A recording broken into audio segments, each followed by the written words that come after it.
running with him sucks. He already ran 2 miles and now he's making me run 2. He's like, never gets tired. I get tired. Well, you never get tired before I do. That's gonna change. New shoes though. Alright babe, tell me what's going on. How you feeling? Tired. Shake. It's your first run back. What do you expect? Yeah. But What are we doing at the end of October too? we just signed up for the Rock and Roll Half Marathon in LA, October 29th, Halloween, if anyone wants to join us. Bring your costumes. Here's the thing. If you want to be successful in anything, you have to be what? Tired No. of running. No. You have to be driven. You have to what? You have to what? Be healthy. Be healthy. Oh yeah. That too. I think it's really, for me, it comes down to holding back on a lot of my fitness lately, and it's been like creating anxiety and stress and also just like lack of energy, and so I'm glad I have a partner in this because you make it a lot easier. Thanks.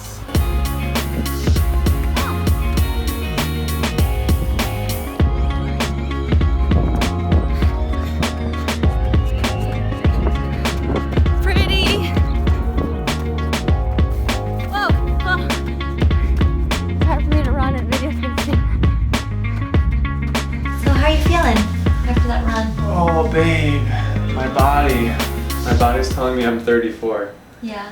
It's not, I mean 34 isn't old, I don't feel old, I just, when I go and do a 20-mile run, like I just did. Babe, it was like 18? 6 max. 6, okay. I was just rounding up. Well, we're gonna catch you up on what we've been up to. And then we wanted to kind of like go through some Live with the Bike stuff, which we did probably a month ago. Yeah. We both went to LA and I got to play in the ladies game and then you got to... It's so funny because even now, like I'll go, like I watch you play soccer still, I go to her, like Yeah. she's in this women's league and I know all the girls and they call me the coach because I come every week and I stand there and I don't really know any plays, I always just tell them to run the flying V.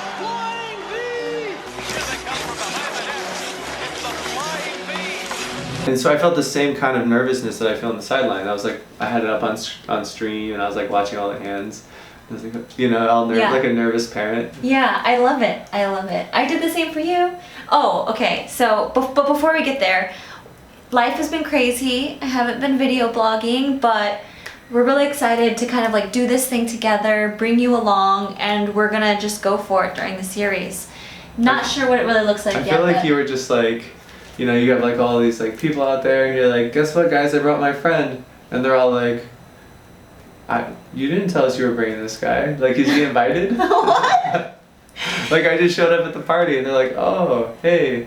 A lot of people are doing that right now. They're like, No. what's up? No, it's Amo4sho. And pre-flop, a pro since he was 19. Recently married former poker reporter Kristy Arnett. He's also a huge Cowboy fan. Kristy also plays poker now professionally. Amo4sho, former Ivy League coach. Yeah, they shut us down. Number 20.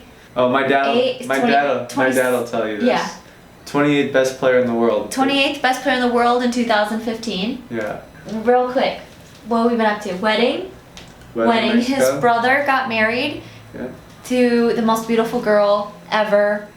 And In it was the Mexico, most in incredible Puerto wedding. Vallarta. It was, I can't even describe to you guys. It was top 3 days of my life. I know, it was the best day of our Yeah. life. I'll say this, like one thing about the wedding. Like I remember grabbing my brother's hand and like walking down the aisle with him first, and he stands there in the front and I stand on the side, and then Kristy was the maid of honor for Olga, and like I got to see Kristy walk down the aisle with her little flowers, and I remember looking at her and I just like flashed back to my wedding. I mean, I was already pretty emotional anyway from all the things, and I just started crying, and I was like lost in that moment, seeing you walk down the aisle again. I was like, oh, it's like it's my wedding. And then more people kept coming, and I was like, oh wait, yeah, this isn't my wedding. But we wanted to show you a really quick clip.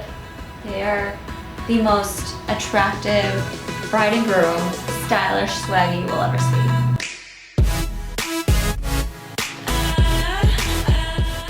Party poker stuff? Yeah, I can talk about poker. All right, so live at the bike. Okay, so I went first, and I really had to have a pep talk because they asked me to play, and it was gonna be 5:10, and I knew a couple of people that were probably gonna be there, and I got really nervous. And I remember you were giving me a pep talk. What did you say? I don't even remember what you said.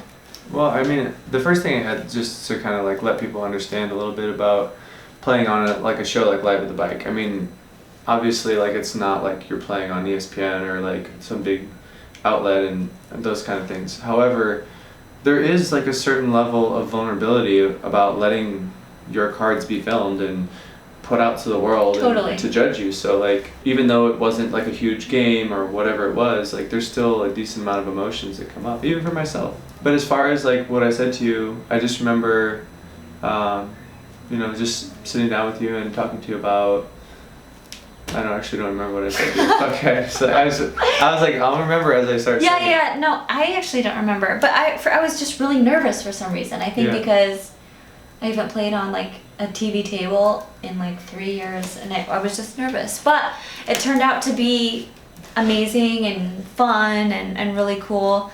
And I don't really have a ton of interesting hands, but except for, I guess this is the one that they posted on YouTube, so we'll do this one. But I can't wait to talk about yours, because yours is way more fun than this. Okay. Let's watch. Let us know in the chat. Hand of the night. I always get confused trying to Ooh, hand of the night. the reasons. Kristy versus Candy. I just Candy. don't like it. And by the way, it was a 5-5. Just 'cause the action, everyone's gonna No win. limit Like, hold'em, no cap buy-in. And they're talking right now about how I was straddling on the button, and they say that it kills the action. What do you think about that? More likely a 3-bet. I think that I prefer the under the gun straddle for like just for the game. I think it's better.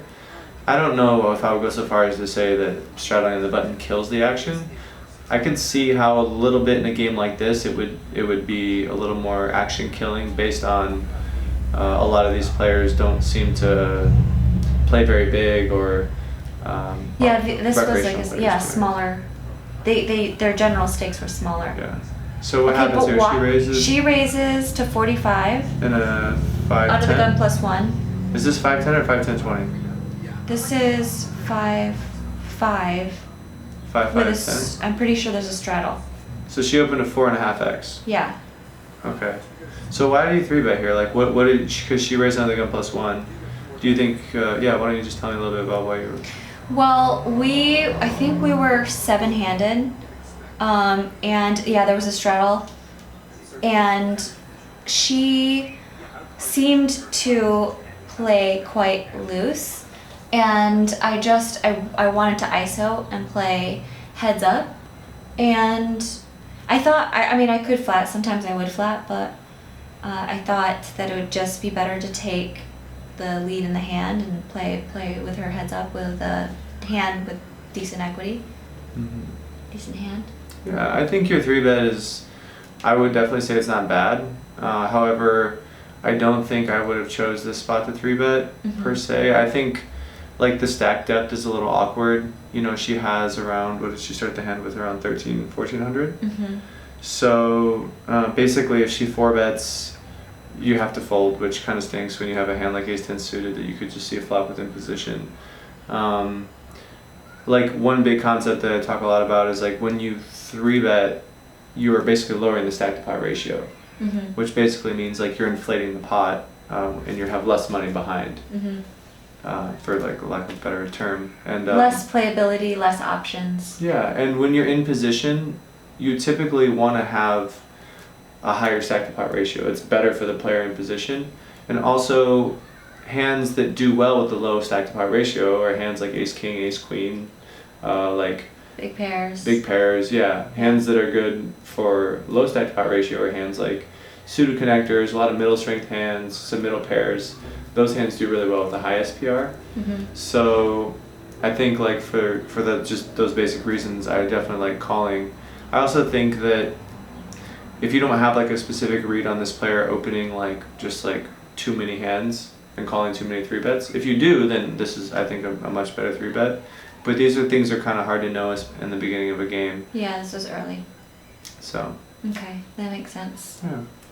That makes sense. So the flop is ace, 5, 6 rainbow, 1 she club, leads and she for leads for 100. 100.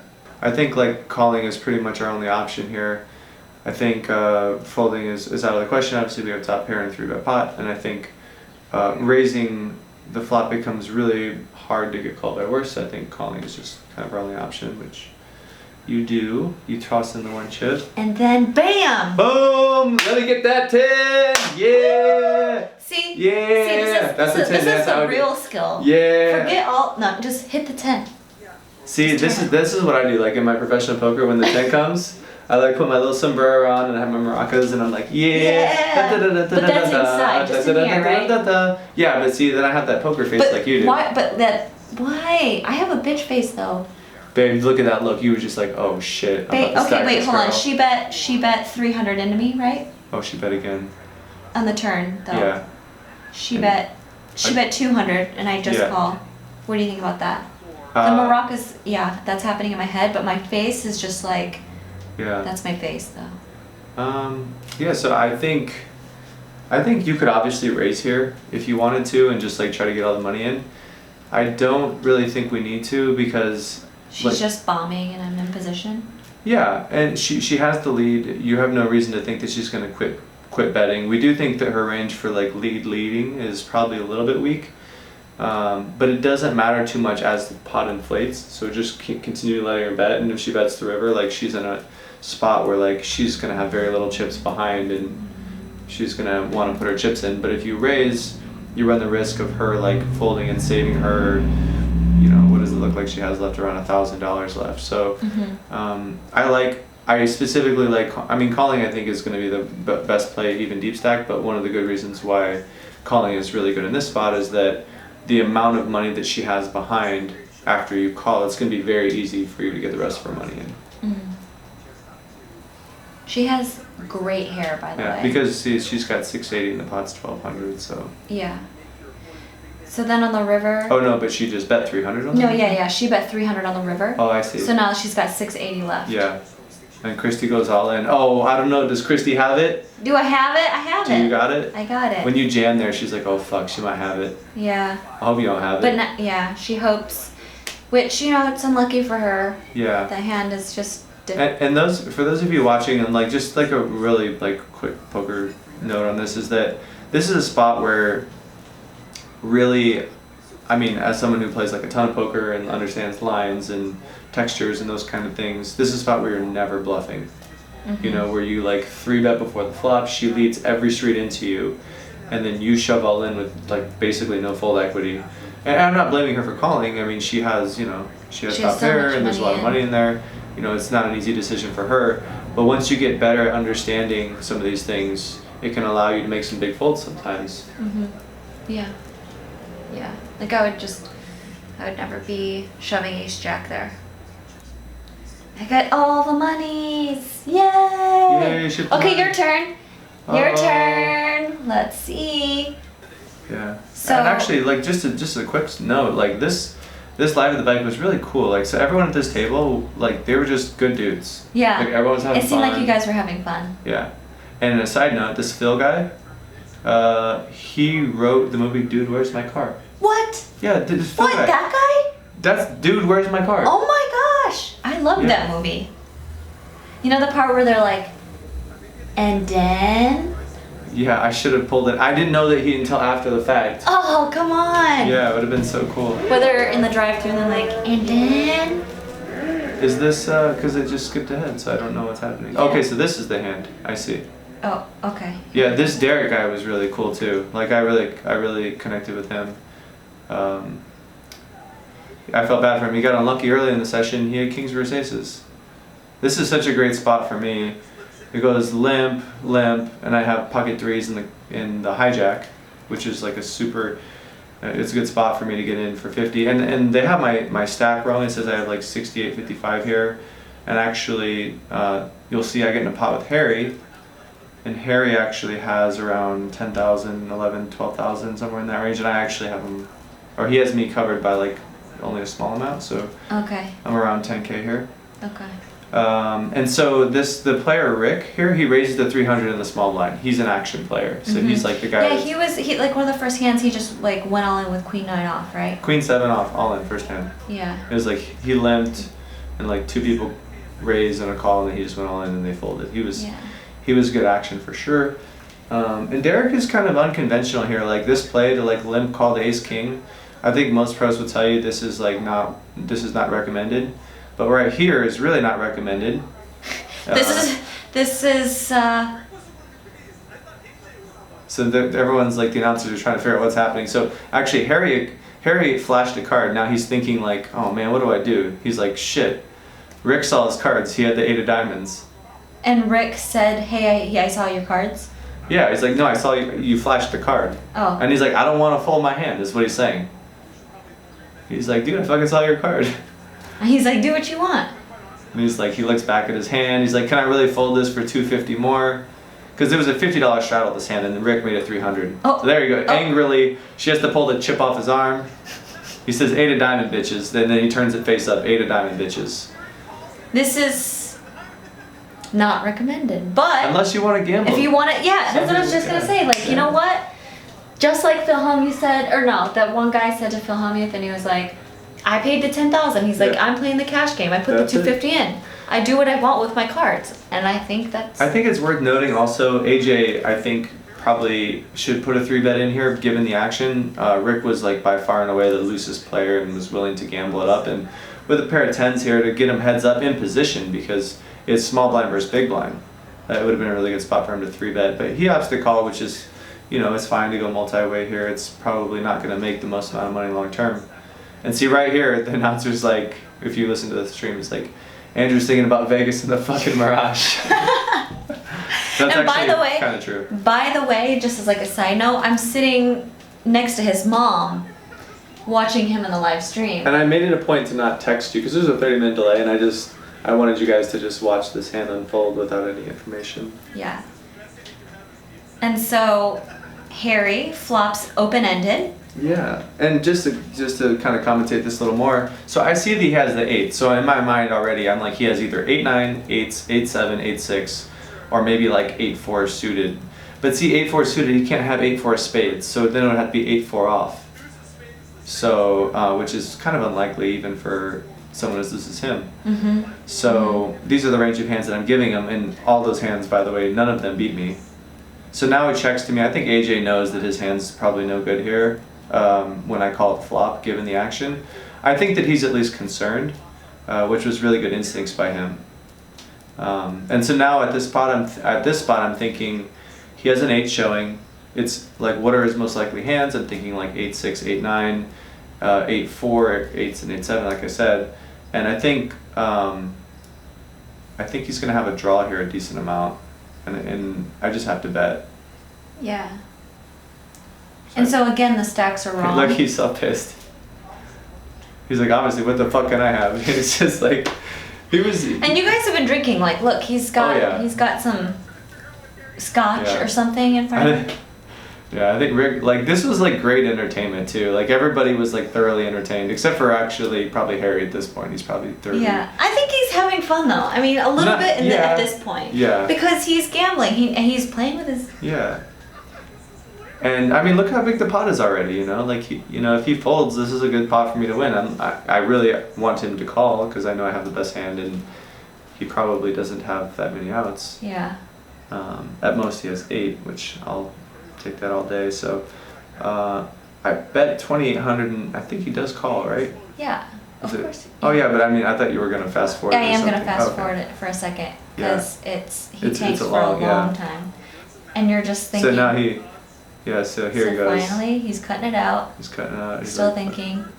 In your My face was like, face, I guess. Okay, Yeah. so then AJ folds. He folds, yeah. The guy folds. It makes a good fold of Yeah, tens. it's a great fold. So this is an interesting river card because I think that he doesn't have 8-9 anymore when he calls the turn. I think he calls flop with that. Mm-hmm. But I think he folds the turn. I think he folds 8s and 8-7 most of the time. Like, he's the kind of player that he wants to gamble, but he's not necessarily like the kind of player that's just going to call you down with any pair. Because I mean, this was by far the biggest pot of the night, and we were deep stacked. So I don't just see him just like calling me down with top pair here for 2,800 on the turn. I mean, he definitely could, but I think it's like the feeling I had was more that he wanted to gamble, and now he instantly goes all in. Wow. So again, what did you bet and what did he go all in for? I bet 600 into like 10,000, or into like 11,000, and it was funny here. Like I'm thinking about it, and it doesn't show me, and I was like, that's a big bet, and I was like, I need to take a drink of my beer. So I like sit back, take a drink of my beer, and then. So what were you thinking when you bet 600? Well, so I think that I can either check here or bet really small, because think about it, he has an 8 showing, and if my read is that he has a hand like 8-6 or 8-4. And now he's flashing his 8. Yep. And so if he has either 8-6 or 8-4 most of the time, then I think he either hit a straight on the river with 8-4, or he has 8 high. So like for me to go all in, like I go all in, I get called by a straight, or he instantly folds 8 high. So it's a mandatory check, unless for some reason like we had a read that he could have a hand like 8s or 8-7, which again I don't think he has those. So you were partly thinking about him inducing? Yeah. I thought the kind of player he was, like I was weighing between check and like put a tiny like maybe something he would feel as a blocker bet out, and so I just ultimately settled on that. And right here, I'm sitting next to his mom, and she's like, "Oh my God, he's not gonna fold, is he? He's not gonna fold." Which I was like, it's impressive. She's like, yeah. And I genuinely like, I was pretty sure I was calling the whole time. But like it's a big all-in bet. I want to make sure I take my time and think about everything. Yeah, for 6,000. Yeah. In the river. And so this is where he gets sad panda. You okay?